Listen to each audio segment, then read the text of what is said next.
morning, everyone. Gareth Presh, founder and CEO of the World Health Innovation Summit. Delighted to welcome you to our third session of the morning. We're going to be discussing AMR, infectious diseases. Delighted to welcome Dr. Ron Daniels and Dr. Tom Ashfield. We'll also have Abigail Herron from Aviva Investors join us later. Ron, over to you. Very welcome to this morning's discussion. A short introduction. Of course, and thank you for the kind invitation, Gareth. So, hello, everybody. My name's Ron Daniels. By background, I'm an intensive care doctor in Birmingham in the UK. I'm also the founder and chief executive of the UK-based charity, the UK Sepsis Trust, vice president of the Global Sepsis Alliance, and one of the co-founders of the Infection Management Coalition. Fantastic, Ron. And Tom, very welcome. A short introduction. Many thanks. Well, I'll take over the baton from Ron there on the Infection Management Coalition. This is really where our work synergizes at the interface of infection care. So Ron, with his expertise in sepsis, mine comes from antimicrobial resistance. And the key to linking both of these things is time to appropriate intervention. My background is as a pharmacist initially, then as a hospital doctor, latterly as a GP. I then entered industry where I led the delinkage model, which is where we economically delink the volume sales of an antibiotic and translate its value instead, because their value relates to when and how they're used rather than their volume. So, Ron, I think it'd be great if you could just, explain to people in layman's terms. And I mean, you've done an excellent job. I just want to say you've done an excellent job during COVID. The communication from yourself across the channels was just fabulous. Can you just explain to people who are listening in here, and don't forget, we're trying to bridge into communities here, underserved community, everyone. What is AMR? Can you just explain that to the layman who's out there, and infectious disease in general? Of course. So AMR, or antimicrobial resistance, is where bugs that cause infection, bugs that we want to treat, become resistant to the treatment. So if you like, it's like an untreatable cancer. It's where the disease that we're trying to treat no longer responds to the treatment. It's not that people become resistant, it's the bugs. We have to remember that we talk mostly about bacteria and antibiotics, but all types of infections can become resistant, including those that are not caused by bacteria. So malaria is a good example, which obviously is a parasite. There are viral infections that become resistant. There are fungal infections that become resistant. This is about the whole spectrum. But apologies to anyone listening if we occasionally sort of default back to antibiotic resistance. Thanks a million. Now, so this is a huge problem, absolute massive problem. What strategies can be employed to curb its spread effectively? With AMR, what can we do? So when governments, policymakers, the media begin to take an interest in AMR, we often conveniently think of the prescription and administration of these agents, let's talk about antibiotics, within human health. But it's not just about human health. Yes, we have to improve the way antibiotics are delivered to humans. So we have to reduce inappropriate prescribing. We have to bring diagnostics closer to the clinicians, closer to the patient, so that when we do need to prescribe an antimicrobial agent, we can deliver the right one rather than choosing one that's too broad in spectrum that might contribute to antibiotic resistance. But importantly, what's often forgotten is that in most countries, more than half of antibiotics in the ecology are actually used in animals.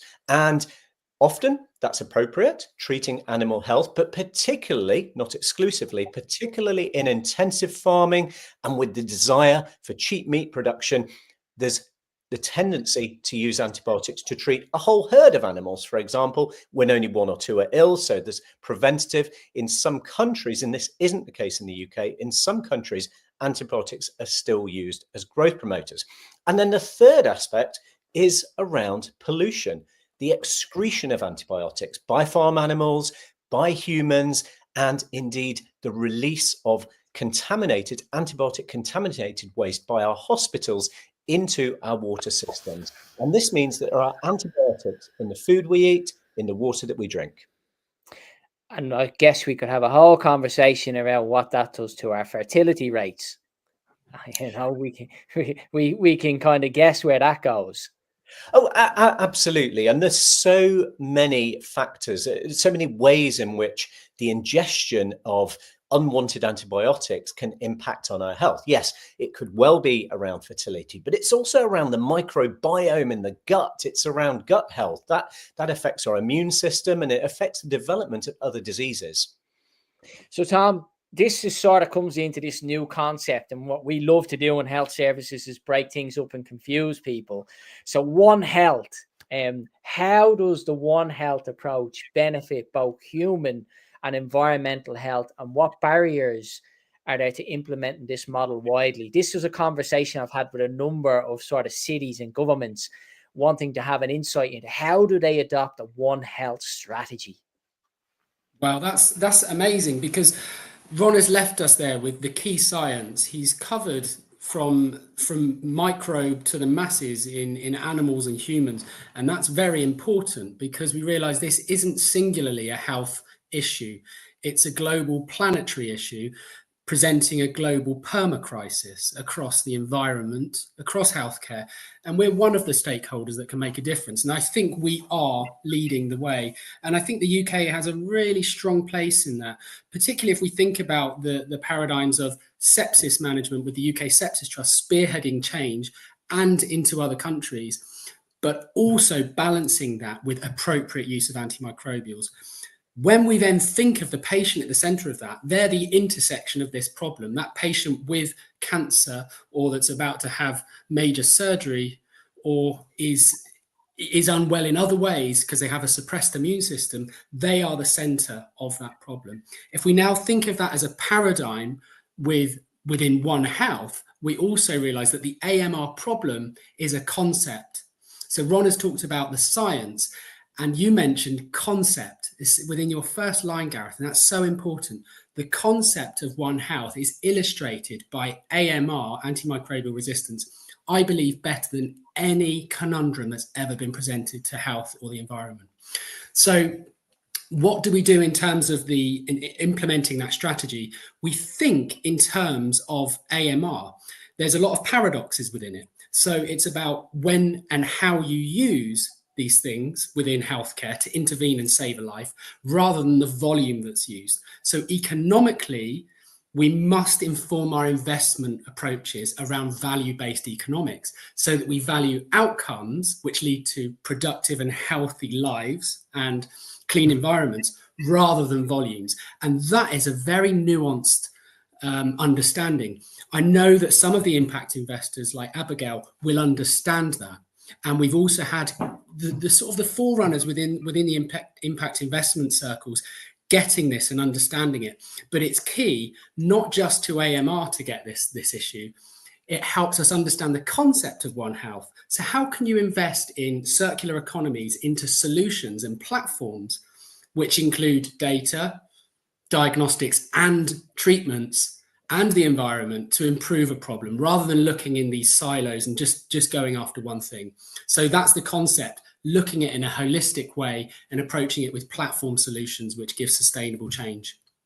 Yeah, and we've just had our previous discussion on climate and health, and we talked to the Commonwealth, and Alison Raw was making this point that you have to have this holistic approach, and we have to break down barriers. I mean, she was giving incredible examples, you know, particularly there's 56 member states in the Commonwealth, and she was talking about the impact of climate change on local communities, but then, of course, emerging diseases, dengue fever and others, you know. So these are huge problems that we're going to have to address. And you're right, bringing in the investors is critical. Ron, let me just go back to you in terms of climate change, okay, and biodiversity loss and the emergence, which I've just mentioned, of infectious disease. What can we do to counteract this? I mean, you're heavily involved in the Global Sepsis Alliance and infection control management around the world. I mean, what is it we can do? So, I mean, when we talk about climate change, we're immediately motivated to think about natural migration of pathogens that prefer to exist in warmer, drier climates will migrate with climate change. And a good example of this, you mentioned dengue fever, is that we're now beginning to see dengue fever even in Central Europe. Yes, in small numbers, but this is likely to get very much worse. But of course, climate change also brings natural disasters, and we have to consider these humanitarian crises, natural disaster, famine, war. Human displacement is also a significant problem. It tends to cause, again, migration of pathogens. We will carry antibiotic resistant organisms with us that are highly prevalent in one country and take them to another country as we're displaced. But also displacement brings about poor living conditions. It brings about higher concentrations of humans, and that will provide a breeding ground for disease. These things are just so interlinked. And then we also need, again, I'm guilty now of talking about the impact of climate change on humans. But of course, coming back to One Health, it's not just about humans. It's about animal health, animal welfare, and zoonoses, which are bugs that can pass and can cause diseases in humans having been passed to humans from animals. So we've got to think about the whole One Health impact of climate change. Yeah, and that's something that Tom's been doing very successfully. I know, Tom, you've been all over the world recently. We spoke when you were in Philadelphia. You were trying to build these bridges. So how can we foster better collaboration between human, animal, and environmental health sectors to address emerging disease? Like, that is a critical question. Yeah, is that for me, Gareth? Yeah, that's you, Tom. Yeah, thank you. Yeah, I mean, what a great discussion we've had so far. For those at home that don't know this area, it's been quite a whistle stop. So just to say, antimicrobial resistance, it's gathering pace. It's an emergent issue. And the end result of that is threatened biosecurity, threatened lives and economies. And it includes a threat to pension funds even. Okay, so it's huge. And what I really want to get at here, and today there'll be lots of things on the agenda, but we have an issue of urgency culture, don't we? It's so hard. Ron will know this at the Sepsis Trust. It's so hard to say, actually, no, we have the problem. The problem's here. But I know, with some bias and a lot of informed learning, this is the problem. It's a foundational issue. If you don't resolve infection, if you don't have clean environments, clean water, and an ability to resolve infections after surgery and cancer treatment, then you cannot open a hospital. So without Alexander Fleming and asepsis, that's the ability to control infections, you couldn't even open a hospital. So we really need to think on the level of this enables systems. How can we tether that to the environment there and then? Well, this piece of the puzzle, I was trying to write and think who's come up with this, because we know the intersectional issues that you've mentioned. Carbon sink loss, definitely. Biodiversity loss. Increasing climate will double the rates of AMR in some pathogens. We know this.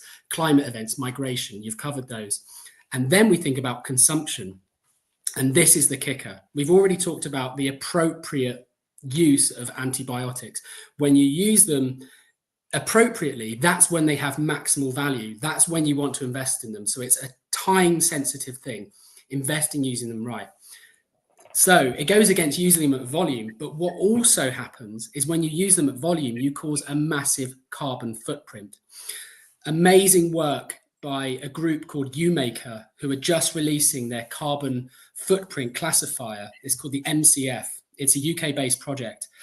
They have classified the carbon footprint of every single medicine in NHS England. In 1 month in NHS England, there are 2.2 billion doses of medicines consumed. It's unbelievable. That's the equivalent of 940,000 cars on the road every month. Out of that carbon footprint, we take that as the total, 15% of that is due to 3 medicines. And you guessed it, they are antibiotics. They are amoxicillin at 7%, and the other half is made up of flucloxacillin and penicillin V.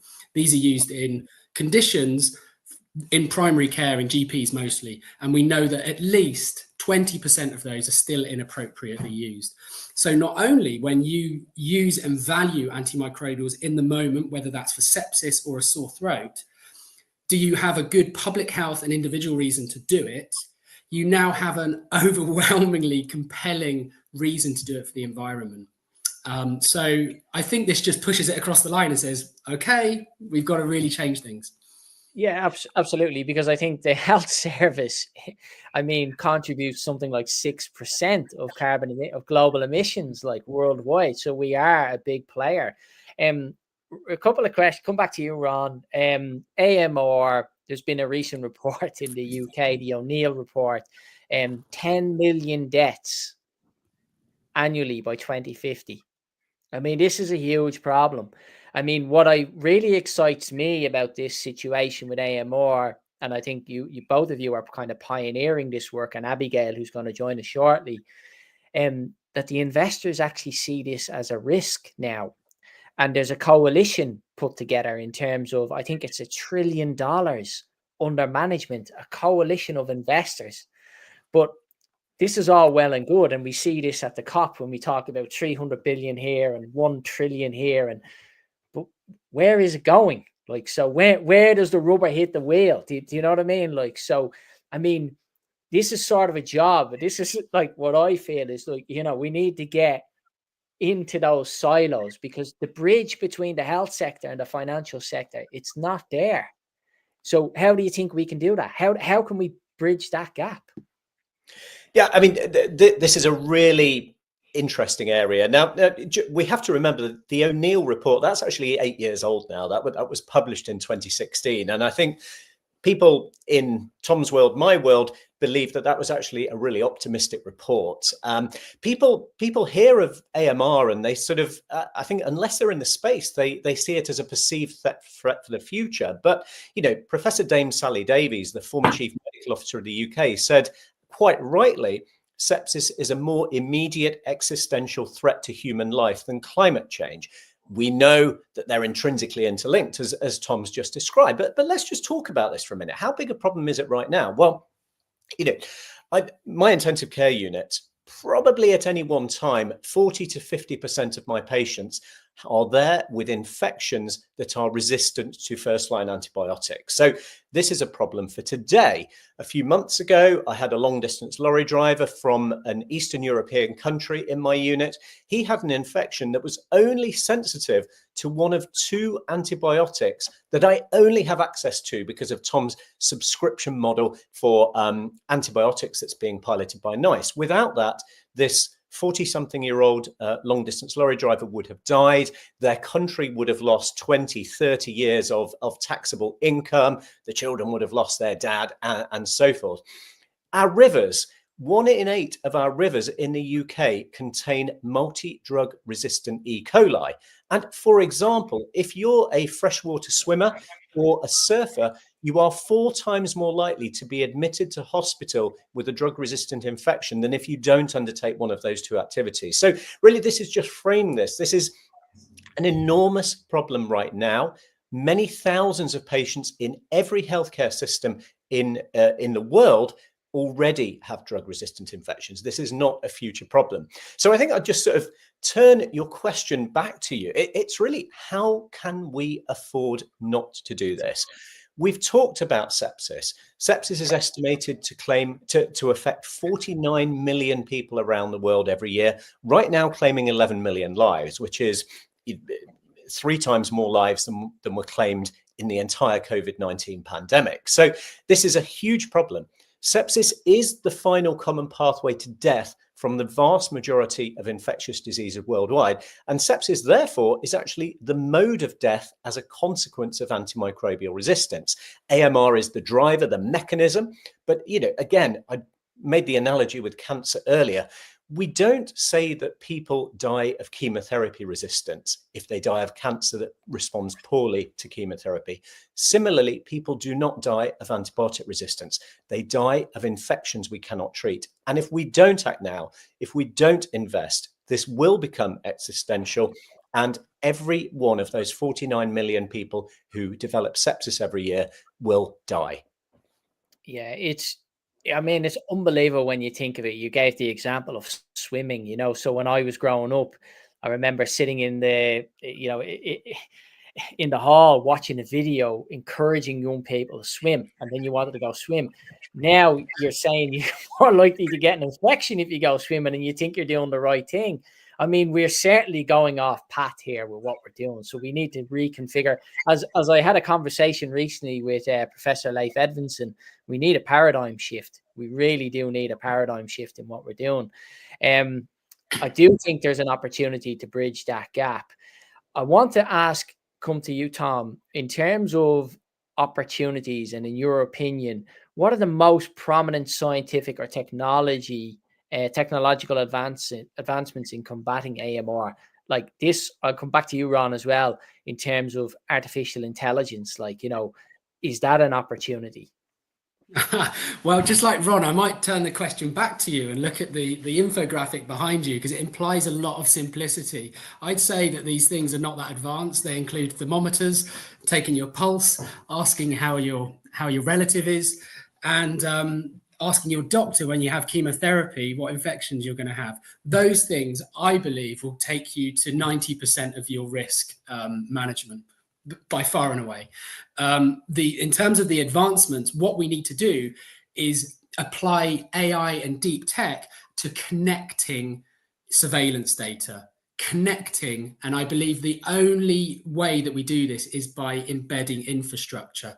So a lot of the people around me at the moment are probably a bit bored of me saying the words infrastructure, but what we now realize is that preventing infections through cleaning your hands, having clean water, and having available antibiotics that work is key to infrastructure. It fits the paradigm. We just reached the final of the Office of Health Economics Prize around innovation related to this very factor.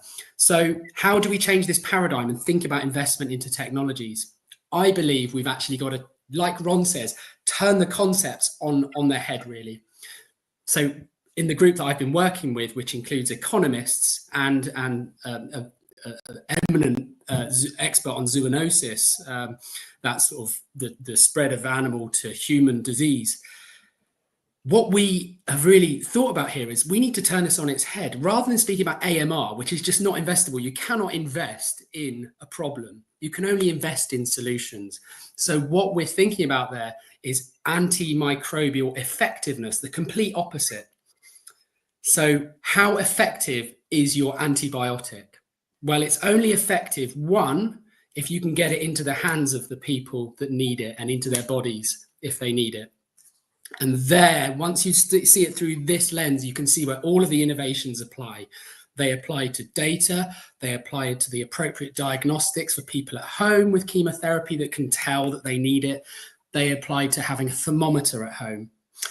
They also imply that the innovation needs to go into access.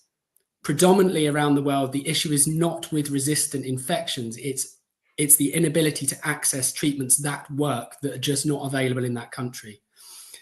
Then we finally think about the time to improvement. How do we rehabilitate and get people out of our acute hospitals, out of Ron's intensive care unit and back into community living productive lives? Because once you've treated them, that's not the end of the game. So there you start to realize this whole platform of infrastructure to invest in. And that's how I think we need to think about the conduits for technology and advancement. Finally, just to mention, I'd say that those pockets lie within data infrastructure, effective diagnostics, and joined up care for the patient. And that's where they end for me at the moment. Yeah, Ron, on your side, I mean, what's your insights here? But also, I'll also add a further question. Lower middle income countries, they are not as advanced or have legacy systems. Is that an opportunity? So, yeah, just to follow up on Tom's point, I totally agree that integrating diagnostics into society, we saw it with COVID-19, we've seen it with other, particularly viral infections in community-based settings. But we need to apply diagnostics integration across our society, both within and outside the healthcare system, to empower correct decision making. I think it is about artificial intelligence. It is around this pattern recognition. You might be surprised to learn that at the moment there is a single definition for sepsis that applies to everybody, irrespective of their socioeconomic status, their ethnicity, their underlying illnesses, their age even. We apply the same criteria to the whole of adult society. And that means that we are giving antibiotics indiscriminately for this killer condition without focusing on who needs them most. I think it's also about preventable infection through existing vaccination, but also future vaccination.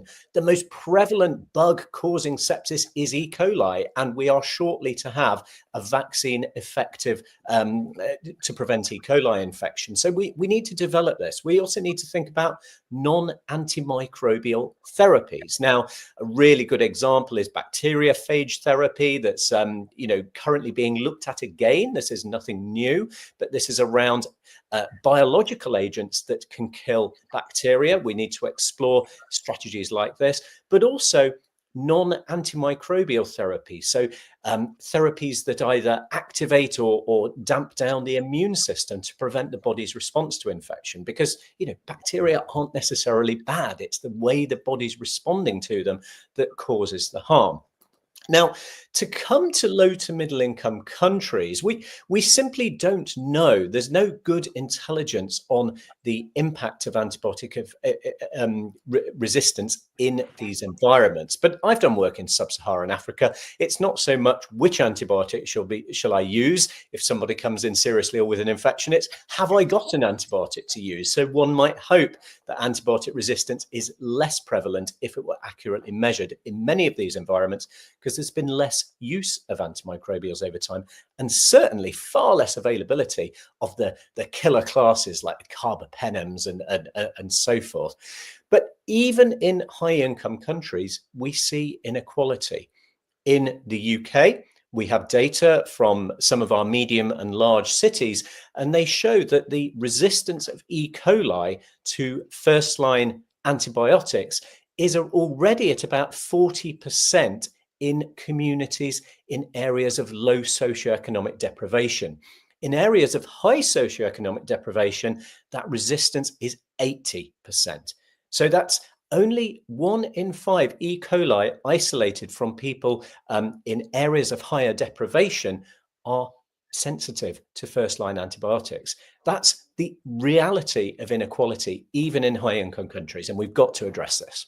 Yeah, well, the only way we're going to address this is actually by getting to investors and speaking to them. So I think now is timely. I spoke to Abigail earlier. I'm going to bring Abigail into the conversation, and we'll take a listen to what she has to say. So let me bring up.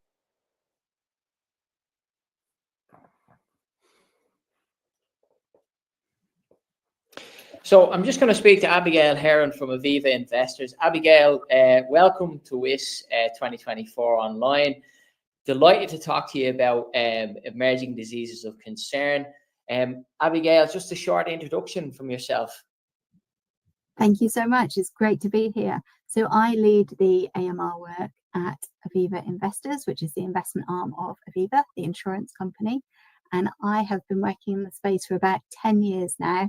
I had my light bulb moment with the Jim O'Neill review when I realised the investment relevance of AMR. And I also undertook a master's which focused on the investment case for AMR at the University of Cambridge a few years ago. Fantastic. So AMR, antimicrobial resistance, it poses a significant threat globally. What is the investment community doing to support? I'll be honest, it's been a pretty lonely space for the first few years. When I was having this AMR epiphany, I was probably in a very small crowd of investors that had made this connection between the impact on investment portfolios and the crisis of AMR, and it's still not mainstream, not in the way that climate finance might be in the sustainable investment world. But there is now a broad church of awareness in the investment community on that. and AMR has been on the agenda of investment conferences. It's slowly coming in from the cold. And thinking specifically about your question, what is the investment world doing on this? There's 3 resources that I'd like to briefly highlight. Firstly, the Investor Action on AMR. So that's a coalition between the Access to Medicine Foundation, the FAIR Initiative, and the UK government's Department of Health and Social Care. And this was launched at Davos in 2020, which you may recall was just before COVID took over all of our lives. The intention was for this Investor Action on AMR only to last a year, but nobody's 2020 went to plan, did it? So I'm happy to say it's still continuing. It's got 22 investors that have signed up to the principles, representing about 14 trillion of assets under management. So it's getting a real head of steam. And that's a fantastic umbrella organisation that brings together resources and initiatives and platforms to influence the policy around AMR. And the second resource that I wanted to flag was that this summer, the MSCI Sustainability Institute launched a report in collaboration with the FAIR Initiative and the Access to Medicines Foundation. And that was a first of its kind report that talked about what the investor asks should be by industry and just a general overview of why it's relevant to the investment world. And then last but not least, we, Aviva Investors, alongside FAIR and the Coalition to Stop Superbugs, launched a report. It's pretty old now, a good 6 or 7 years ago, called the Stop Superbugs and Superbugs and Super Risks. So it's basically a guide to investors on how to scrutinize your portfolios and what questions to ask the companies in your investment portfolios to see have they got their arms around the issue of AMR. And then last year we launched the Confronting a Permacrisis report. This is all about the investment relevance of the link between AMR, biodiversity, and climate change. And we did that in conjunction with the British Society for Antimicrobial Chemotherapy and the University of Exeter's Medical School.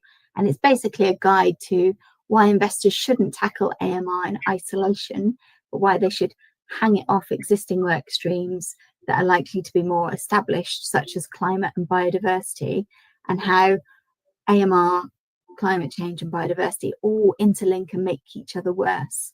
So it's sort of a call to action for investors to take action on AMR, but not to reinvent the wheel. Hang it off your existing work streams on climate and nature, and that makes it more likely to happen as well.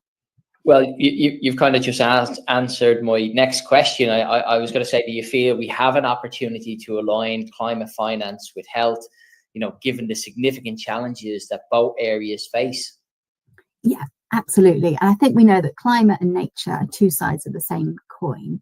I mean, the climate crisis is absolutely a health crisis. It requires systemic, interlinked action by the private sector, by governments, by civil society.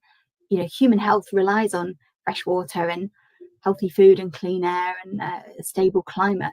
But these issues are so often treated separately.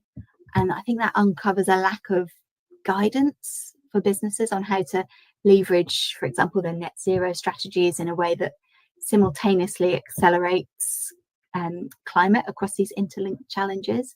It's a real climate and AMR are both a real and urgent threat in our society and to our economy.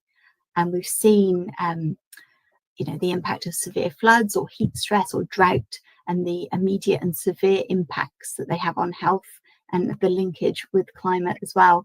And also a gradual rise in temperature can have long-term health impacts too, by exacerbating both non-communicable and infectious diseases.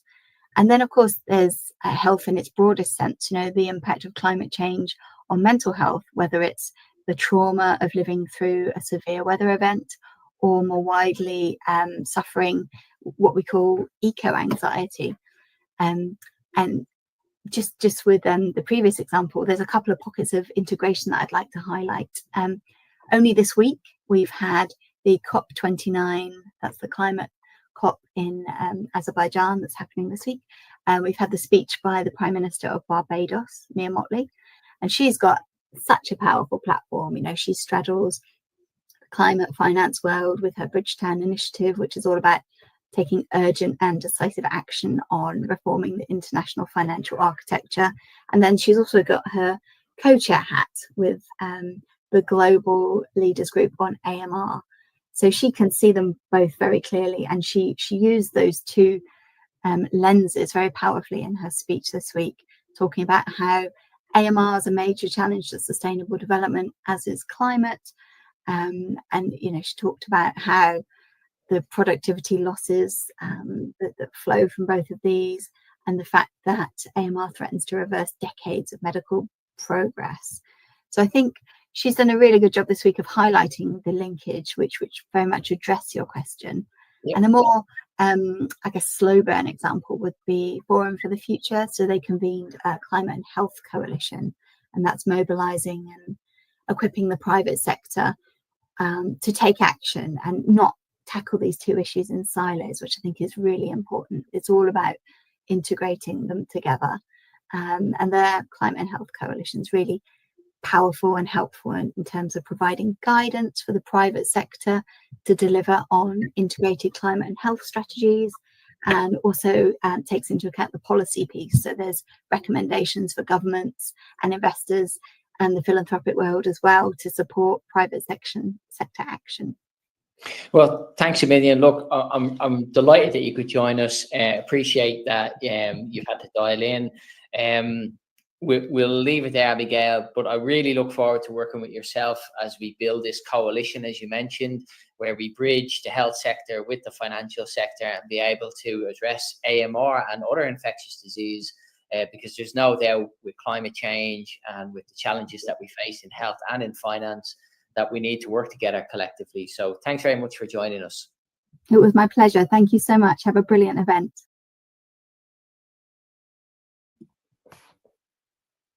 So we just heard from Abigail, Ron, Tom, investors now starting to mobilize, encouraging, huh? It's about time we started to break down those barriers.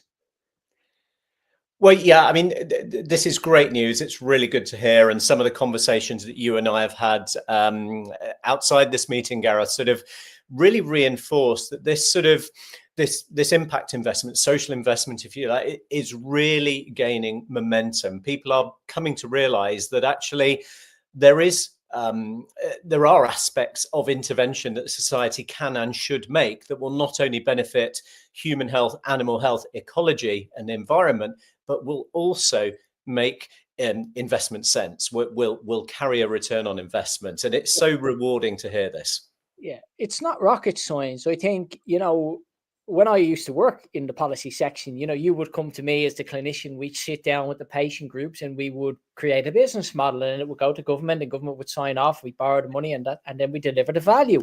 I mean, it's very much the same, only with prevention. When we start to look at the preventative side of medicine, and let's be clear, 97% of, you know, our budget goes into disease management. You know, a very small fraction. It's over $10 trillion a year is going into this sector. Now, you know, we have been able to show that if you invest in prevention, you get a very high return. So it's about making that economic sense. Tom, from your perspective, you're talking about infrastructure. I think like 70 or 80% of infrastructure worldwide that we need for 2050 hasn't even been built. So we've got an enormous opportunity there to embed, you know, health across all these different sectors. Are you optimistic? You know, final question to you both. Tom, are you optimistic for the future? You know, can we see the sea of change coming? Yeah, you have to be, because otherwise we wouldn't be on platforms like this, and WHIS and the Sepsis Trust wouldn't exist. The overriding marker of that is that there is slightly more hope than there is skepticism. You know, but you have to go through that wisdom, that learning and experience, and this is where you need expertise from all sectors. Infrastructure, yes, physical infrastructure is important, but conceptually, we need to start thinking about the infrastructure of healthcare. So actually, antimicrobials and keeping them working they actually fit around the core economic definitions of an infrastructure. When you think about that and all of the theory that goes behind common pool resources, it defines that you have to have investment from everybody that draws from the resource. And who is that? That's everybody. So that is the public, that is the government, that is the private enterprise, that is the third sector. So what we're seeing from advanced minds in investment like Abigail is that she's at the leading edge of this thinking. And what the other optimistic thing around it is conceptually, once again, is that antimicrobial resistance, sepsis, and infectious diseases are already an existing AI that you just have to measure them in people and the environment and join that up. You don't even have to do much crunching on it. It's a biological artificial intelligence feeding back to you. And then you have these advanced groups that are checking the water within the planes going across the countries and the genes that are existing in the water. So you've got people like Resistomap and Ginkgo Bioworks thinking about this in wholly new paradigms, because bugs don't respect borders. They don't have an ego. They do what they do. So I'm very optimistic that if we harness nature and thinking economically, changing our mindset is the most optimistic thing we can do to harness technology and approaches. Ron, you are an expert in changing mindsets. You've been around this block many times, like myself and like Tom, despite the fact we look quite young. Stop laughing. But I mean, are you optimistic? Are we beginning to see, that wedge? I know we're working hard at it. Like, yeah, I am optimistic. People are waking up to this. People are becoming more awake regarding the interplay between antimicrobial resistance, human health, animal welfare, climate change. People actually realize these are all facets of the same problem. I think what we have to be really careful of, and you talked about changing mindsets, is that we don't just fall into the trap of thinking science and technology is going to fix this. We've got to, you talked about disease, you've talked about the carbon footprint, Tom, of disease, the carbon benefits and the whole society benefits of wellness are absolutely key to this. This is around infrastructure, of course. It's around clean water, sanitation and hygiene. It's around effective infection prevention strategies. It is around surveillance.